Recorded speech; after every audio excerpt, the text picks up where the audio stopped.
I leave for 30 seconds and come back and you're already talking about buying more bikes. To be fair, Jason wanted me to buy a tri-bike at Trek, and I was just telling him that my next semi-allowable purchase is a mountain bike, not a new tri-bike, since I have a recently new tri-bike that, you know, I've done like 2 triathlons on because we haven't been racing. So yeah, I know one of those I think I beat you on the bike, so that doesn't bode well for. No, I think I did. I'm gonna say no. I think that's what it was. Which one do you think you beat me in? Pensacola Tri. If you beat me on the bike, if you beat me on the bike on that one, it was only because I hadn't been fitted. I got that bike like a day before that race. Doesn't matter. To ride it. I don't think you beat me on the bike that day though. Fact check it. Gonna search for some results. All right. So sorry for the delay, guys. Thank you for coming. Tonight we were going to talk about injury.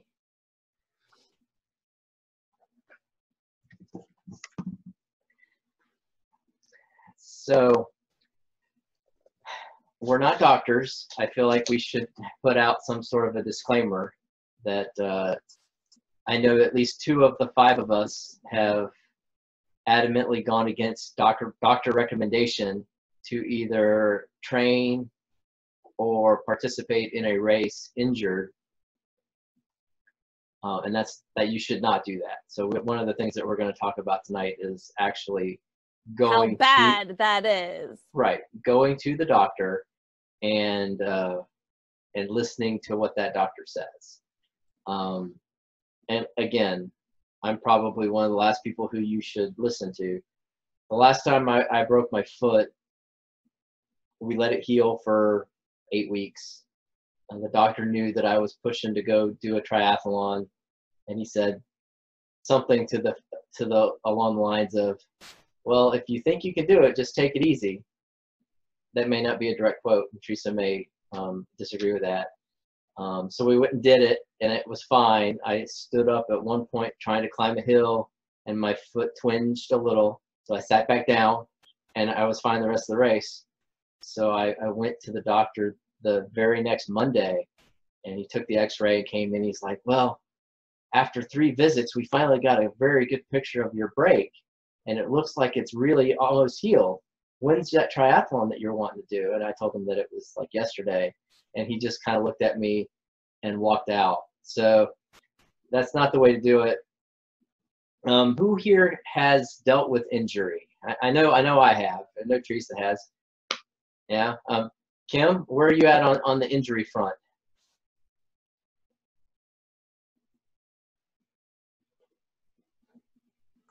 Sorry, I'm getting attacked by mosquitoes right now, but my firework injury is healed. I just cover it when I swim in case I get a jellyfish. I don't want a jellyfish to hit it.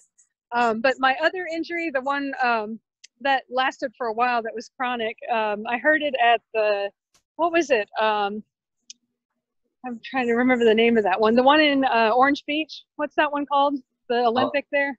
Alabama Coastal. Yes, I rode really hard on the bike and then ran really hard, and I felt my right hamstring twinge afterward, and it just stayed like that for about 5 months. And then I realized, well, I didn't want to stop training, so kind of along the lines of what you're talking about. But I realized I needed to strengthen it, and I started doing CrossFit.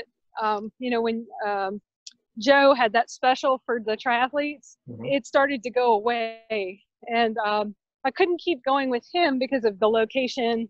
I found a place out near Navarre, and I go while my daughter's taking gymnastics, and it's only $8 a session, but it's kept that injury at bay. So just the strength I found training. like one time, yes, and then I kind of quit doing it when they shut down the gyms, and I started to feel that twinge in my right hamstring come back. It's kind of like my upper hamstring, and as it gets worse, it migrates down towards my knee, which scares me. But if I strengthen it, it just completely goes away. So when they shut down the gyms, it started to come back. But I started doing it again, and it's going away. Jason, what about you? What kind of injuries are you typically looking at or dealing with?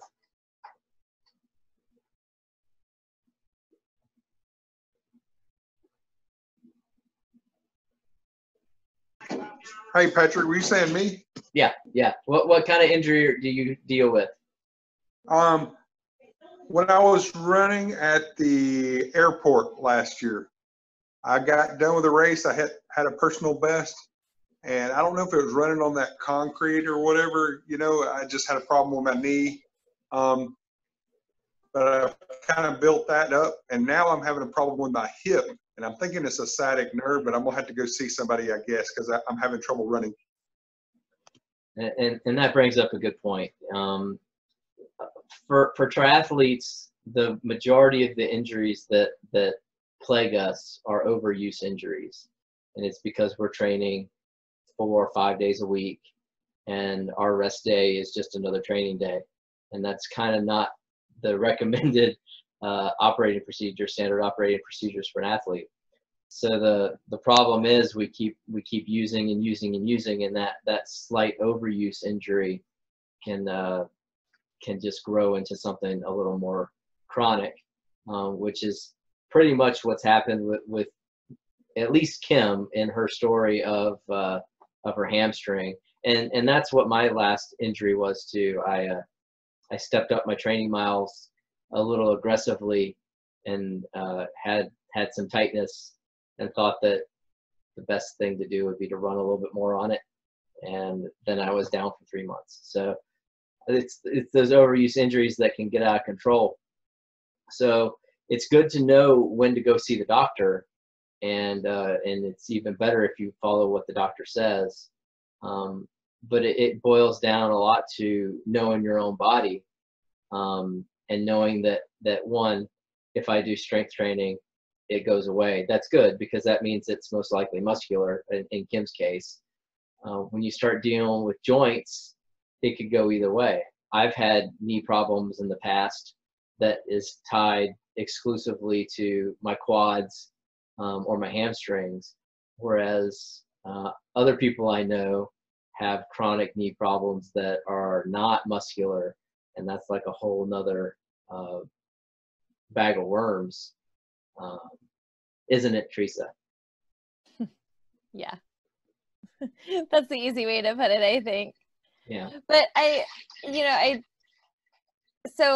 will say, like, in full self-disclosure, is it's one of those things that I kind of struggled with for a long time of it's like admitting that you have a problem. And I think that to a certain extent, it's balancing what's discomfort because I'm working out and I'm pushing myself. I mean, like you said, Jason, you're having a PR. You expect, if you're running a PR, you expect your body to kind of hurt a little bit differently, be a little bit uncomfortable. You know, you're pushing with more effort. You're doing all of these things. So there's a certain level that it's like, well, do I just feel this way because of what I did? Or do I feel this way because something wasn't right? And I know for me, like, that's really kind of the struggle is, am I hurting because I'm injuring something, or I'm doing something, or am I hurting because I'm pushing my body into a uncomfortable zone that I need to be in to be stronger? So I think that's the hard thing with injury too, is really getting to a point of accepting it and saying, okay, this isn't just me being uncomfortable. You know, I went out on my next run and I slowed it down and I kept pace and I was still hurting. Okay, now it's something more than just when I push myself, I feel this way. So I know for me, when we talk about injury, like, that's one of the biggest things that I kind of struggle with.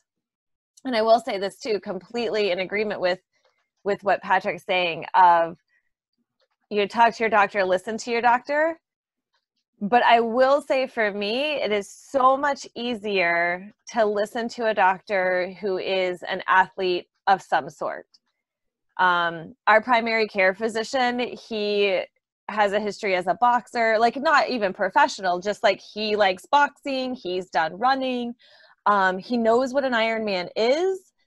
So I feel a little bit more comfortable when he tells me, hey, you should do this or you should do that.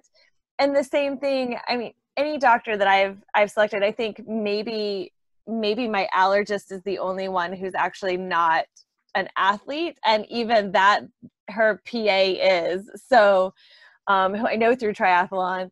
So it's like having that person who speaks my same language, so that when I say, okay, I understand I'm going to have this injury, but I don't want to stop. I don't want to just put the brakes completely. So what does that look like? And for me, you know, it was things like, can I aqua jog? Can I, like when I broke my foot, can I do aqua jogging? Can I swim if I don't push off of the wall? What's it going to do if my foot's in this position versus that position? Can I wear my bike shoes because they're hard bottom? They're, you know, carbon fiber bottoms, so they've got more support on them. And having a doctor who could answer those questions made me feel less combative, I think might be a good answer, to where I wasn't sitting there going, okay, I get it that they went to med school and they're a doctor.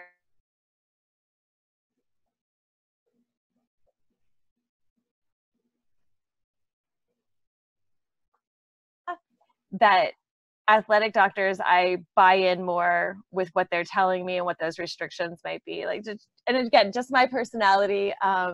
Other people kind of validate them, you know, because they have a medical degree, and I totally get that. But just the way I feel about it. So of the people who are here tonight, everybody's taken at least one day a week as recovery, right? I don't see anybody in agreement. Come on. Yes. Okay. Yes. Thank you. I heard a yes from, I don't know if I believe Kim's. Yeah. I did. Look at my training hours. They're like in the middle. They're not that big, but I take Mondays off. But except that I just did CrossFit this Monday. Yeah, except. So I would say define recovery for us too, though, because so like if I'm training for a swim and I'm swimming, you know, 6 days a week to train for that swim event, in my mind, that Friday that all I do is go and bike is a recovery bike. And I hear people say that about swimming too. Like, this is my recovery swim. Because you started saying recovery swim, and then everybody started saying, oh, that makes sense. I went on a recovery swim. Right, exactly. Because your body's not having to work as hard. Your recovery swim is not swimming 3,000 yards. Right. But I hear people say that a lot of times, is like, this is how I define a recovery workout. It's, you know, instead of a 7-minute mile on the run, oh gosh, I ran, you know, a 10-minute mile on the run. And so I just want you to clarify the definition of recovery day. So there's no, from my perception, there's absolutely no problem with a recovery day being an active day, but it should not be a structured workout.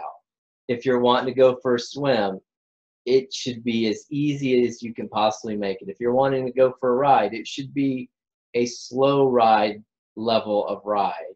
If you're wanting to go for a run, you should probably be going for a walk or a hike. You can still be active and not treat it as a training session. And that's all I was encouraging. And I would also add to that it should be counter to what you're training your hardest in that week.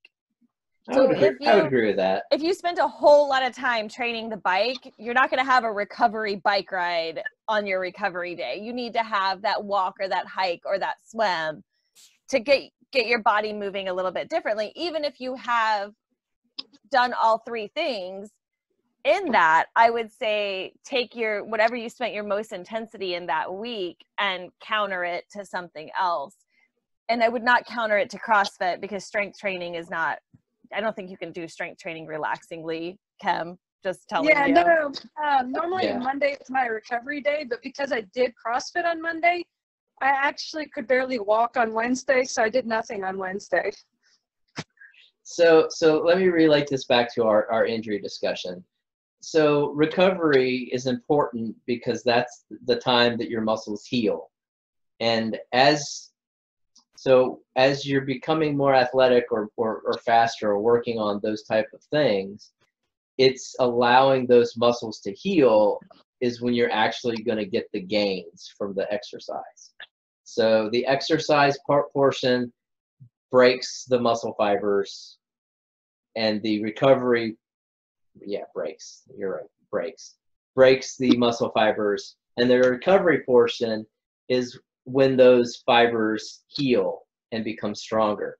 So if you're injured, those recovery days really, really help. That's the extent of my medical knowledge on the subject. Well, so I want to add to that of, like, your body can't heal if it's having to heal other things. So if you have a break, or you have a strain, or you have a muscle that's, highly fatigued, and you're working on rolling it out, and you're working on trigger point, even things like that seem really simple, and it seems like, well, I could still go run. The problem is, and this is kind of from how your body functions and where your body puts its chemicals. So from my side, I know a lot about, like, the brain chemicals and things that your body's producing. So just so you know, this is valid information, not medical information, but valid information. So if my knee is injured and my body is actively working to heal it, so I have strained my knee, if I go out and run, now my body is also healing my hamstrings and my quads and everything else that I worked out, my calf muscles, my soleus, my glutes, all of that has to get some level of attention. So whereas all of my body's attention on healing and good chemicals and good blood flow and my oxygen was going to heal my knee, it's now being dispersed over all of those things. So a lot of times when we see, like, slow healing, one, it's because we're reusing that muscle, but two, it's because our body can't concentrate on just healing that area. So it's dispersing its healing to other places. And that's both physically and mentally, how we cope with it. So if you're running on a hurt ankle, or you're running with soreness and you're doing it anyway, what you'll notice is, like, mentally that run becomes draining. Maybe even more frustrating because your performance isn't there. And then you have, like, a negative cycle that starts both mentally and physically for you because your body can't heal itself. So I would just say, again, take the time and give time and grace to healing that body part so that your body can heal in its wholeness.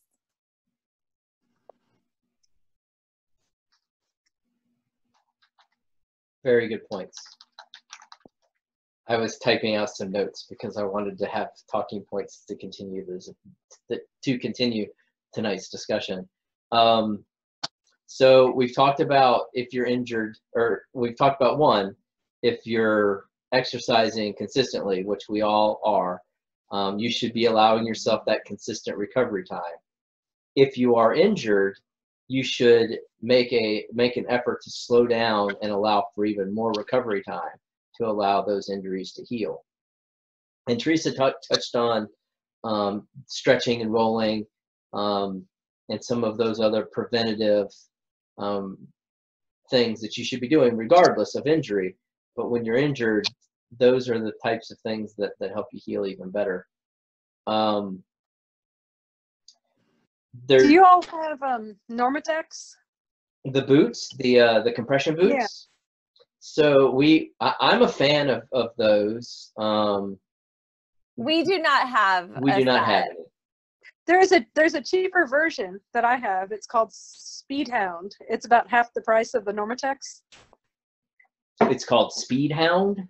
Yep. And I use that. I bought them during the Black Friday last November. And unfortunately, I don't have Pneumatics to compare them to, but I think they help. So we've used the Pneumatics on multiple occasions. We've also used a different brand called Airworks, I think is what they are. The only difference between them and the Pneumatic ones are that the Airworks, or whatever the other brand that we saw or that we've used, plugs in, whereas the Pneumatics are battery powered. I've never heard of Speedhound. Yeah, it's plug-in. I mean, you plug it into a box that's plugged into the wall. Right. So, Jason and Valerie, if you guys don't know what this is, so these are pneumatic boots and other kind of cuffs that you put on, and they apply various amounts of pressure to your legs. It's the same principle as it's compression. It's just pneumatic compression to help increase blood flow and help with healing and everything. You can see the similar positive effects with just compression socks or compression sleeves. Speedhound. Okay. Well, that gives me something else to look for. I actually have a pair that a friend of mine has let me borrow. They're the medical grade ones. That's what I was gonna say. And I've had them for about a year now. I have yet to give them back to him, but I love them. They're great. Hopefully he'll forget that he has given them to me and I can keep them. Yeah, I will say, like, we haven't bought a set yet, but if we're at a friend's house who has them, there's no doubt that we're using them, even if we're not working out. they literally, they're so relaxing for me, and they feel so good. I have yet to put on a pair and not just fallen completely asleep in mid-conversation. In a lot of cases, we tried them once for the first time at an Ironman Expo Village thing, and I was just suckered in by the booth babe who was like, "Hey, you want to come try our thing?" And I was like, "Okay, yeah, why not? Do I need to take my pants off?" And we moved on, and I fell asleep. And then we used them a night before our ultra a couple years ago. Instantly asleep. As recently as, what was the pirate theme thing that we did this year? Gasparilla. Yeah, I put on a set and was talking to my buddy Todd, and I'm pretty sure I fell asleep during that conversation and was made fun of relentlessly by my wife, Todd's wife, and Todd. Well, that's because you were talking to Todd via like Facebook and you fell asleep with the phone still facing you. Like Todd had to tell us you fell asleep. That's what the problem was. They feel so good. Yeah. That's actually a great segue into the next little talking point that I wanted to kind of throw out there. Can I just mention one thing about those? Yeah. So I think one of the other reasons, my personal opinion, that they work for athletes is we're very compelled to go and sit in them right after we've worked out. And I think it's also a stop mechanism of we've worked out really hard. We've, taken our shower and everything, and we go and get in them right then. And so it's a stopgap. You can't do it while walking around. You can't do it while driving your car. So it's just, again, that opportunity to sit and settle, which I think is just helpful to kind of have those moments. And you don't get that, like if I'm on the foam roller, I can just hop off the foam roller anytime. But if I'm in the boots, it's a little bit harder to stop that slow down. So I think it gives us a break and lets our body kind of catch up with where we are. Well, you also got to look at the benefits of like massage, and you said it yourself, like foam rolling and all that. I mean, all of these activities are stimulating the muscles that you've used. So these boots are an easy and relaxing method. I'm buying a pair of these. If these Speed Hounds are in my price range, they're going to be Amazon Prime. I just mean, like, you can't get mad at them. Like, I can get mad at my roller and I just set it down. I mean, I'll, mid-roll, I'm like, I'm done. That's good enough. But these, I haven't seen you on a foam roller in 6 months. Yeah, I want to. That's not true. I want to say they were like $650 at Black Friday. But if you could take a look at the price now and then also check Black Friday, we're not that far away. Yeah, every day is Black Friday in our house. Okay. I'm coming over. We have so many Amazon packages. It's great. All right. So we're getting off topic. That's actually a good segue into okay, I'm getting ahead of myself. So you got to know yourself enough to know when to go to the doctor, and you shouldn't put that off as long as what we're putting it off. So if you're unsure if an issue is muscular, or even if it is muscular, if you just want a diagnosis, go see your doctor, because that's the first step in knowing exactly what's wrong and being able to determine the exact steps that you need to take to get over it, regardless of what it is. It could be rest. It could be surgery. It could be chiropractics. And I didn't even. Yeah, and Patrick, I didn't even consider going to my doctor, and I think along the lines of what Teresa said is, I know my doctor isn't an athlete, so I just figured she would have no idea and have to refer me, and I just decided to try different things, and figured it was the strength thing, which actually I got lucky on, but yeah, I probably should have gotten a referral. It's not going to hurt to go to your doctor. Or it shouldn't. I guess it could, but it shouldn't. You're going to get the bad news eventually if it is, in fact, bad news. I mean, that's kind of the bottom line. So it's my perception that the best course of action would be to get that news soon so that you can start mitigating whatever that news is. So as far as treatments and stuff goes, the treatments run the gamut, and Teresa and I are actually becoming fans of what might be considered I don't want to say alternative medicine, because that sounds like we're saying weird stuff. Like, well, which part? My essential oils, or our chiropractic, or our TENS unit, or so I mean, or yeah. our what's the thing? The electric pen. What's the pen? It's a massage pen. Yeah. So these, or our tuning fork that we check for broken bones. Which one do you want to pick? That is a historic medical procedure for determining you have a fracture. So what she's talking about is there's actually a frequency of tuning fork that if you I think it's 529 or something. It's been so long since I looked at it. But you hit the tuning fork and you put the end on wherever you think you have a broken bone, and the resonant frequency of that tuning fork vibrates the broken bone in such a way that it's excruciating if it's broken. And it's a medically proven thing that we've used successfully to determine that our foot is broken and I need to go see a doctor so that I can confirm that.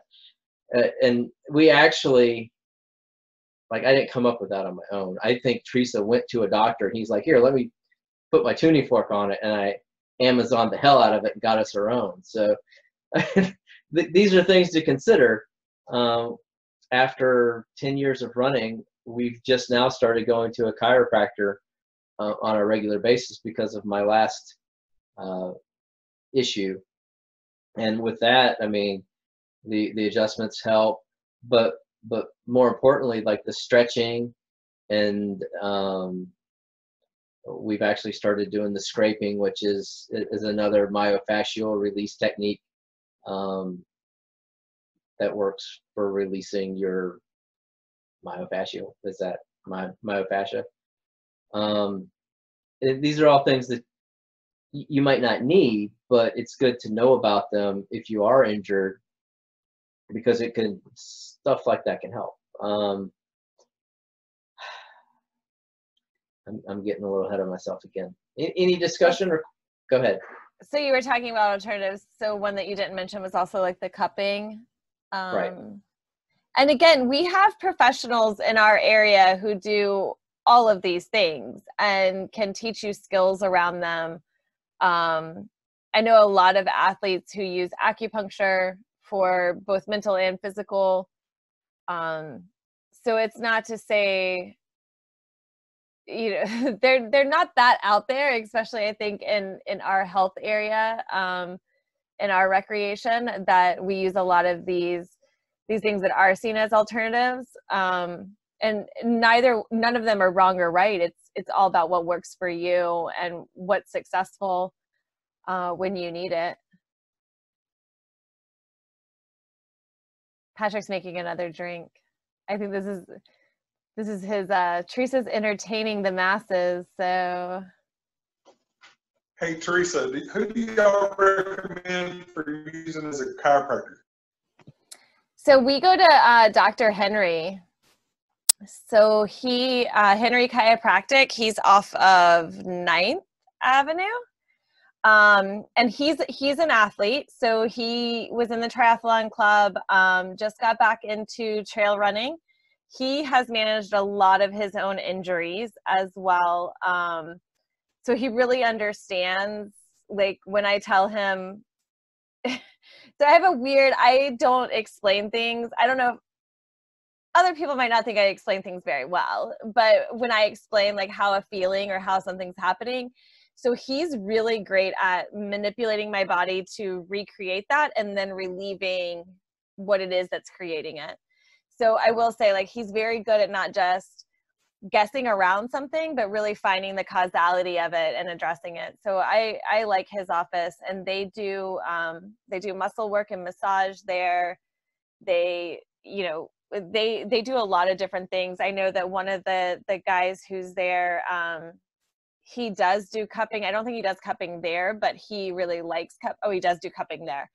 But he really likes cupping, and so they utilize it in their practice. And then the scraping, like Patrick was talking about, they use there as well. What does cupping do for you? So it's again just a way it pulls and gives space to have the healing, like the white blood cells and things come in. So that's why it leaves a little bit of bruising sometimes. It pulls blood to the areas that need to heal to help promote the healing aspect. So it's pulling the white blood cells that help heal and the red blood cells that bring the oxygen that are adding to that healing and making things more productive. And again, it's a work, so you can have stagnant, or you can have kind of like working cupping, where you're moving it around to just pull like bigger areas, or kind of move and shift things a little bit to break it up. We have a new person joining the meeting. Hi, Cindy. Welcome to the chat. Thanks. Hi. Hi. Any other questions about the cupping? So Henry Chiropractic actually has a pretty good video that talks about it. I think they just recently added the massage therapist that does that, added them to the practice. So they talk a little bit more about the benefits of it. It really started cupping, really started to get popular a couple of Summer Olympics ago with Michael Phelps. So if it's good enough for the U.S. swim team, I think it's good enough for me. But again, it's another option to know about. And if it works for you, then that's great. But for the majority of people, active recovery, consistent recovery, stretching, those type of things are going to help you get and strength training, the area that's an issue, is going to help you get over a lot of those overuse injuries that are so common for triathletes. Cindy, what's your experience with triathlon and injury? Or Well, no injury. I was just curious about the topic, but I did the last October was our first sprint try. I had never done one before, so this is all new still for me and my husband Steve. But I was just curious about the topic. I mean, I'm not injured. I'm trying to avoid that, but I know it's a possibility. Yeah, injury happens at some point. And right. we talked a little bit earlier that the most common thing you're going to see is overuse, just because of the amount of training. Right. And you don't have any nagging, anything that's hit you yet. Not yet, knock on wood. But again, I've just kind of gotten back into all, the biking, the swimming. The swimming was definitely new for me because I absolutely had a fear of being out there until last year. And now it's my favorite part. And the running I've been doing forever. And but I've always been short distance, just 5Ks. I don't do any real long distance. So I'm, you know, again, I'm cautious because I'm 58 years old, and I worry about, if I err on the side of being very cautious in all my workouts and overdoing anything, because I'm so afraid of being injured, you know, at this point. So Right. but so far everything's good. It's all working. Good. Well, thanks for joining the chat. Yeah, appreciate it. Sorry I'm late. It's okay. We recorded the first bit, so if you want to go back Okay. and kind of see what we talked about, it'll be posted tomorrow. Oh, good. Okay, thank you. Yeah, you're welcome. So Cindy brought up a good point. Is trying not to get injured, and that is a very valiant effort on everybody's part. Unfortunately, the more you train, the more opportunities you give yourself to trip on that one single solitary route that you stared at for the entire downhill portion, and take a header, which I think is probably what happened to me more so than anything else. So it's going to happen. Where should we go from here? Ice versus heat. Teresa, do you want to talk about ice versus heat? When do you use it and why you use it? Sure. Okay. So when I tripped and fell down the hill, what should I have done after I finished my 5-mile run? You should have rolled out of it. Yeah, I did. I will say Patrick has a beautiful tuck and roll. So when he doesn't tuck and roll, something definitely went wrong, because he does have a beautiful tuck and roll. I'm very jealous. I have a splat, and that's literally what it sounds like. Like a sack of potatoes hitting the ground. Yep. Yeah, you have to watch those timing mats. Like when they have turns where you have to do a U-turn, Oh, yeah. right where the timing mat is, they distract you because they're saying turn here, and you're not looking down at the timing mat. I had that happen to me. That was one of those splat moments. Yeah, turns are dangerous anyway on out and backs. So I do tell people all the time, whether it's running or cycling or even turn around a buoy, those are going to be your like high danger points in a race, because you have the potential to fall over, to not be paying attention, or for somebody else to be around you that's doing something completely than what you're doing, and it doesn't feel like a technical maneuver, but it really is a technical maneuver. So as far as heat and ice, so anytime like initial injury, you pull something, you trip and fall, you want to ice.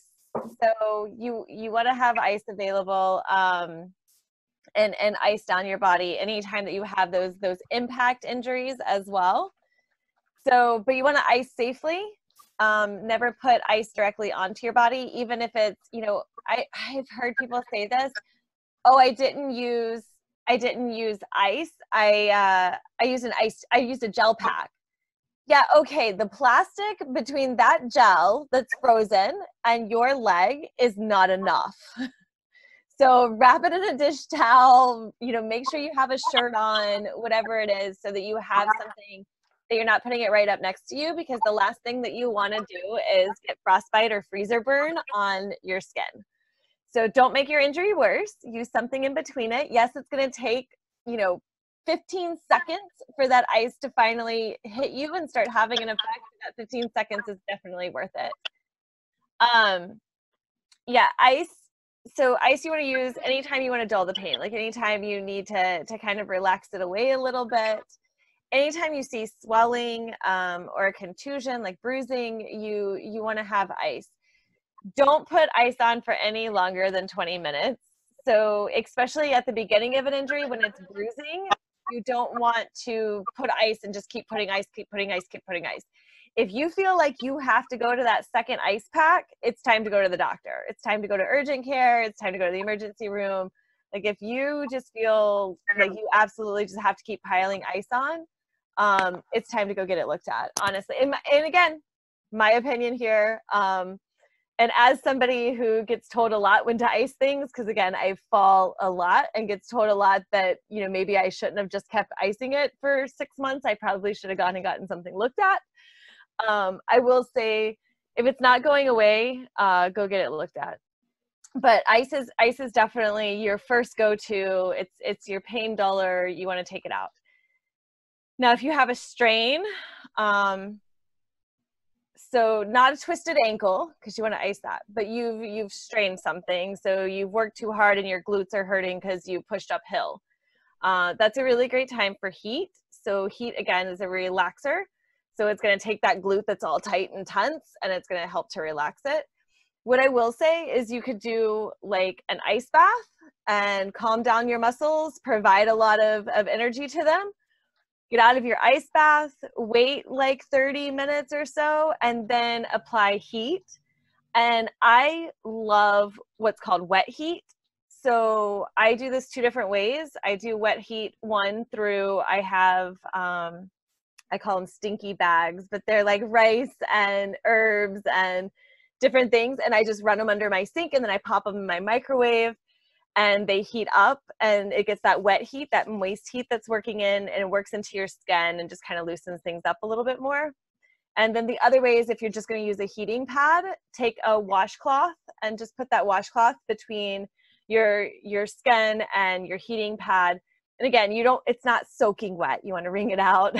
So it's just a little bit of moisture, and put that in there and then put it on. It helps to relax. It brings, again, a lot of attention and kind of takes out like the toxic things in your body too, because it's absorbing it and bringing it out with that moisture. It's opening up your pores, and just kind of, again, enhancing what your body's getting. So it's kind of the difference between sitting in a sauna, a hot sauna, or sitting in a hot tub. So a hot sauna is kind of pulling a little bit, but if you sit in a hot tub, you're going to get a lot more benefit from it. So that's kind of how I play them off of each other. But if you're going to do ice and heat, so like with my knee injury, I do ice and heat. So I do ice first to dull out the pain, take down the swelling, eliminate some of that buildup of fluid, because it's a joint. I don't want fluid building there. So I'm going to put the ice on first. I'm going to ice for 15 to 20 minutes. Then I'm going to wait, usually about 10 minutes, let it thaw a little bit naturally. And I'm going to do my wet heat, and I'm going to do my wet heat again about 15 minutes. And I can go, for me, with my knee injury, I can go back and forth in that for about an hour, hour and a half of just mixing it up back and forth, but always giving your body that time in between. If you don't give your body that time in between, especially if you've got a bruised area, you're going to bring like way too many blood vessels up to that area at a certain time, and you can end up with some pretty gnarly bruising, and so just it's not pretty, and it's not real helpful. Your body can't heal that way. It's flicking back and forth too fast. So you want to kind of have a slow motion from cold, warming up slowly, and then heating up, coming down off of that heat, and then cooling again. And again, it just kind of lets your body flow through that dulling of the pain, and then that relaxation, and then the dulling of the pain, and then the relaxation. So that's how I use heat and ice. We also use things like BioFreeze, Icy Hot. There's another one that's in a white bottle with a green top that we use. Yeah, that's an off-brand BioFreeze thing. Yeah. It's the same type of thing. You mentioned during your discussion the use of ice bath and hot tubs and saunas. Now I'm a fan of the ice bath. Does anyone here? When I was doing my ultra training, I was really look forward to my ice baths. Thank you very much. Fair enough. So has everybody here at least attempted an ice bath in the past? And did you notice a benefit from it? I've never tried that. Never? You've never tried an ice bath? Okay. I love ice baths. Okay. I have to tell you. Are you talking about totally getting in there? Like, Well, I mean, ours is a bathtub, so it's just kind of like whatever area. But I will say, like, I've laid out flat in mine because of my shoulders after a long or a hard swim, and I mean, sometimes you're it's cold, but Yeah, I have not tried that. and I'd if you're be more inclined to go for the limb or whatever the specific area is. well, Very so big- that's so that's the nice thing is it's mass cooling. So I don't have enough ice packs to ice from my waist down, but I do have a bathtub. So and what I'll say is like I had to get used to it at first. So I would start the water at a tolerable level, and then I would get into the bath and then slowly start cranking just the water down. And then I would get Patrick to add the ice when I was like already in it. Kind of Now, like boiling of the frog. yes, effect. it is. Yeah. It is the boiling of the frog because you don't know that you're getting colder and colder and colder. And the other thing is when you're using an ice bath that doesn't self-swirl, so you're not like in your jacuzzi tub, and if you've got one, good for you. That's a great ice bath. But if you're not in your jacuzzi tub, you do have to move around a little bit. It's not fun.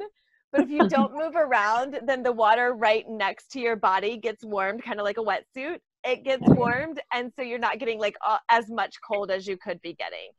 So you just get more benefit if you kind of wiggle around a little bit. I love ice baths though. Again, it's mass effect. And it does. It feels really good. It gets your body calmed down. It starts getting those things that flush your body. It also kicks in your parasympathetic system. So you get like this kind of like a natural high, like your body releases even more endorphins, and that helps your body to then relax. You get cortisol that helps your body to heal. So you're getting these extra benefits that happen with an ice bath, and it honestly builds your immune system. That's why, like, if you when you shower in the morning, if you kick your water to cold before you get out and stand there for a little bit, just kind of helps your body again, kicks in that parasympathetic system, and you start building up your immune systems and just that spiritedness of having cold water. It also heads off any inflammation that you're going to experience from a run. I don't typically do them after every run, but if I've run more than 6 miles, I typically will do an ice bath. Or if it's particularly hot outside and I just want to relax.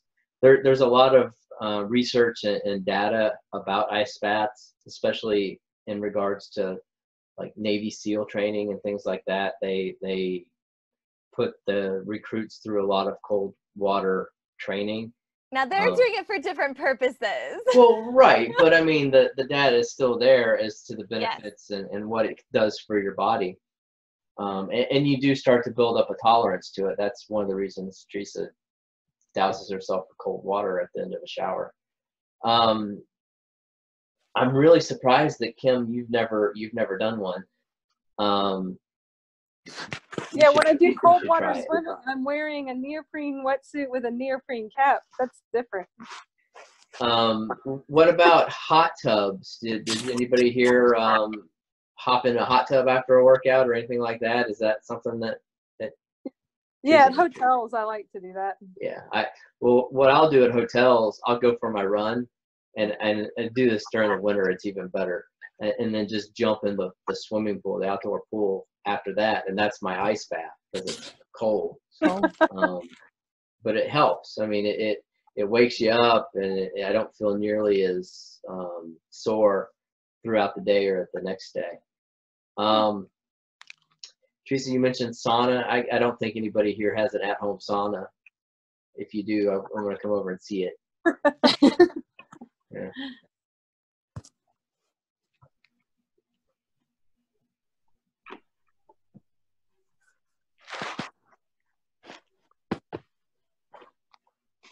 So one thing to remember too, though, like Patrick was saying, going from, showering off after your run and then jumping in the pool and then going to the hot tub, just again, be mindful of the state of your body. So if you've just had a really hard, hot run and you go and jump in an ice bath, if you're not used to it, that's a hard shock on your body. So if you're not used to taking an ice bath, just turning your shower on cold is probably enough to get relief and get that relaxation and get that part of your body kicking in. That maybe you don't need to get to an ice bath immediately. And the same thing with heat. If you're out for a cold run and, you know, even not a cold run, but you're out for a run and then you want to go jump in the hot tub, just be really mindful of what you're doing to your body when you do that. So taking that break and getting your heart rate back down before you go and jump on those things is really beneficial, because you don't want to just shock your body. Both heat and cold is very shocking. So after a long bike and run, I use the shower at Truly Spoken at the Blackwater State Trailhead, and it's pretty cold. And so I'll just kind of pop in and pop out until I'm used to it enough to stay under it. Yeah. So that's great, because again, you're slowly lowering that heat off of your body and everything. So you're slowly kind of returning to a homeostasis, but you're not just shocking your system if you're not used to it. So I would like to mention too, we've talked about some different stretching and stuff like that, but we haven't actually talked about meds. So I'm going to just give my brief little understanding of the medicine that you should probably consider taking. Ibuprofen is typically good for inflammation. Tylenol is good for pain relief. That's my 2 cents. I take ibuprofen for everything. Literally everything. I do too. And my mother's always like, "You're killing your liver." And I know that it metabolizes in your liver, but I've been taking ibuprofen for everything for probably 20 years. Yeah. I hope she's wrong. Well, I don't think she's wrong. It's not great. I mean, I take ibuprofen during races against pretty much everybody's advice. So you probably shouldn't do that. But if you ever need it during a race and I'm out there, I'll guarantee you I have a pocket full of them, and I will share if need be. So ibuprofen in general is for inflammation. And for a lot of the overuse injuries that we see, it's directly related to inflammation. So that's going to give you relief. So back to the whole theme of the discussion, which was colorfully called "Ouch, that hurt, now what?" Take an ibuprofen. Jump in an ice bath. So meds, go to your doctor. Go to your doctor. That is the third thing on the checklist that I just typed out. Listen to the doctor. Do not argue with the doctor. And then slow down and allow yourself to heal. Allow that recovery time. Those sort of things. These are all super common sense things that are so hard for us to follow. Keep up with your tetanus shot. I don't know if y'all know that one time I ripped off my toenail with my pedal getting stuck in the grass. And that was one of the first things they asked is, "Are you up to date on your tetanus shot?" It is a fun fact too that I think tetanus shots now last for 10 years as opposed to 5 years. Definitely. Yeah. And never ever put gauze on an open wound and let it stay for hours. Yeah, if you have to put gauze on it, you're gonna want to soak it to take it off. Like don't rip anything off. Tachoderm is your friend if you get road rash. Lots of Tachoderm, so you can buy it at any pharmacy. It's the thin sheet. If you've ever had an IV, it's basically that thin sheet that they put to keep your IV on. It's great if you ever have road rash. It helps to, again, keep your plasma and everything really close to your body, helps you to heal. It's so much better than using a Band-Aid. Yeah, and I use Tegaderm to protect my healing areas from jellyfish, because the last thing you want is to hurt an already injured area. Yeah.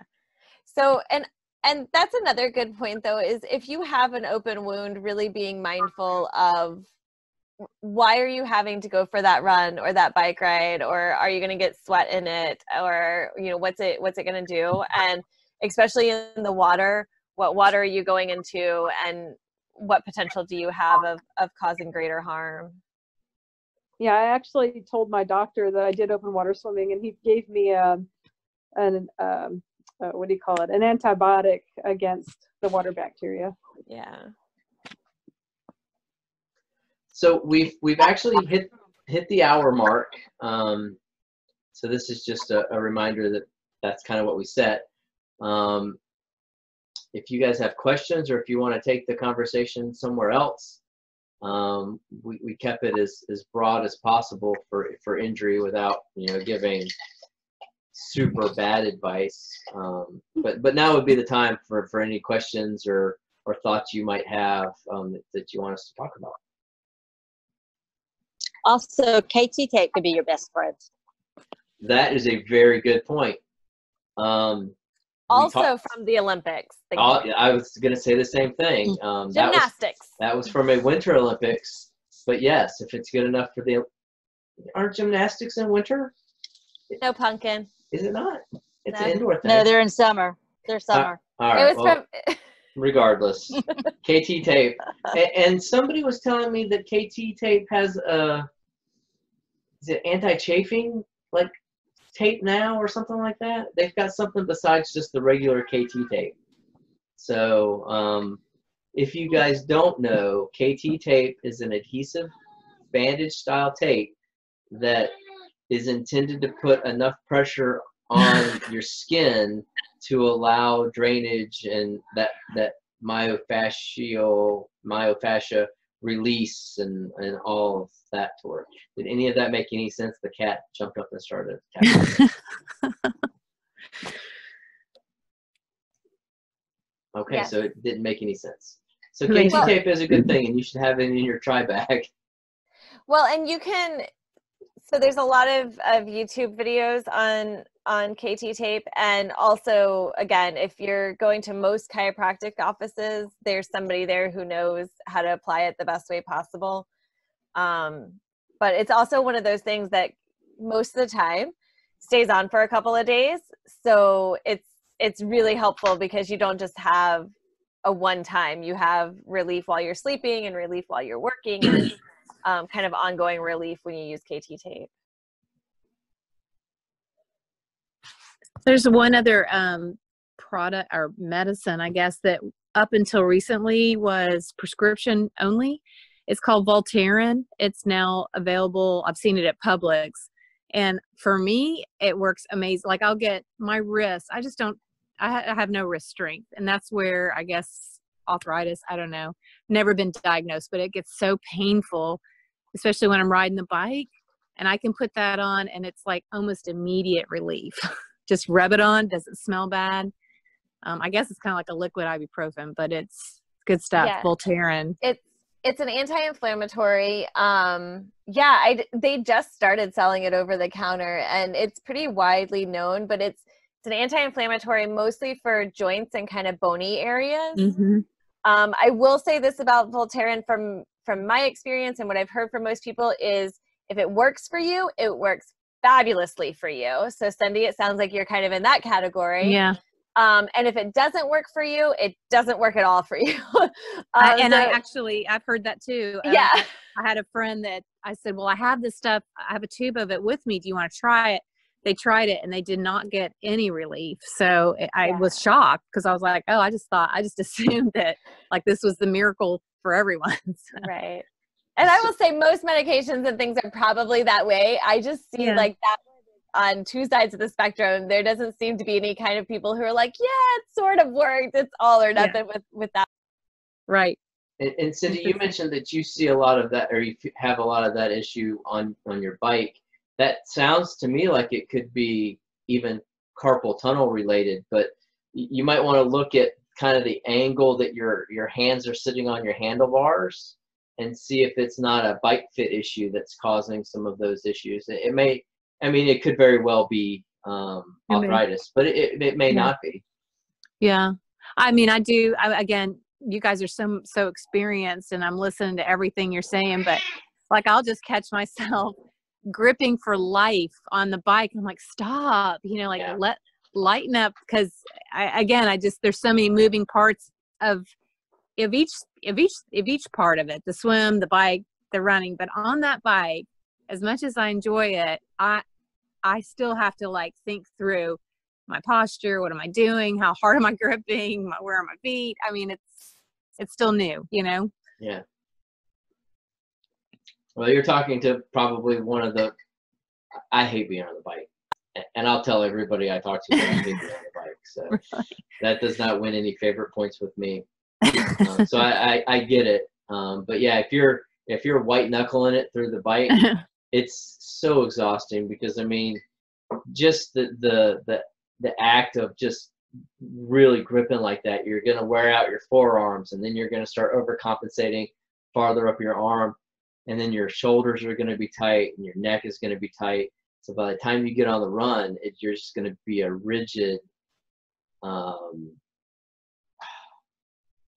of frustration. So yeah, I mean, little things like making yourself relax your hands, you're going to notice that in other parts of your body throughout the triathlon. Right.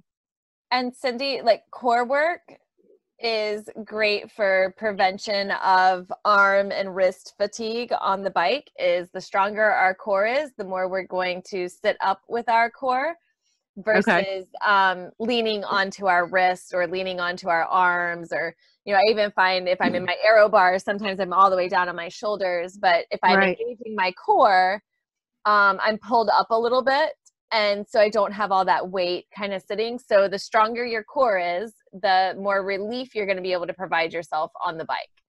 Okay. I mean, I've always known the importance of core, but even more so, I guess, for the position that you're in bike, I could see that. Like that would just hold me up all over much better. Yeah. I have a horrible core. I have horrible bike posture right now, and I'm carrying all of my upper body weight in my triceps when I'm down in aero.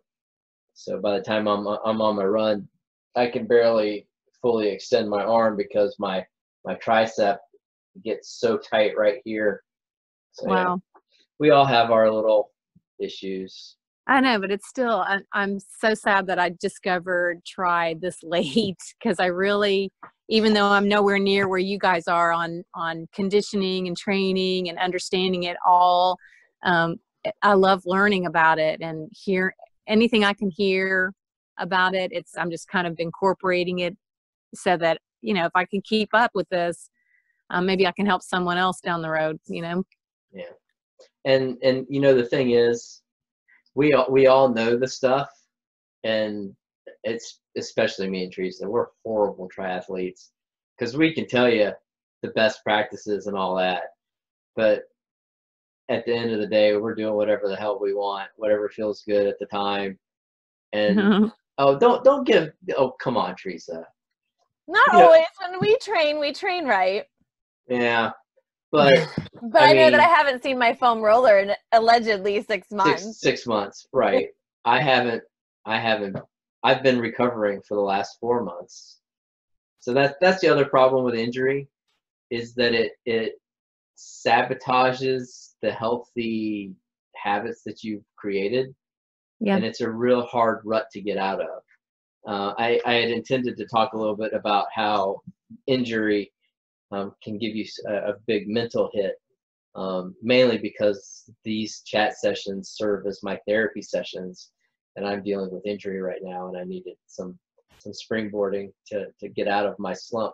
But it happens because, so if you do what we were talking about earlier, you hurt yourself, you've given yourself time off to recover, you've seen your doctor to know that yes, there is something to recover from.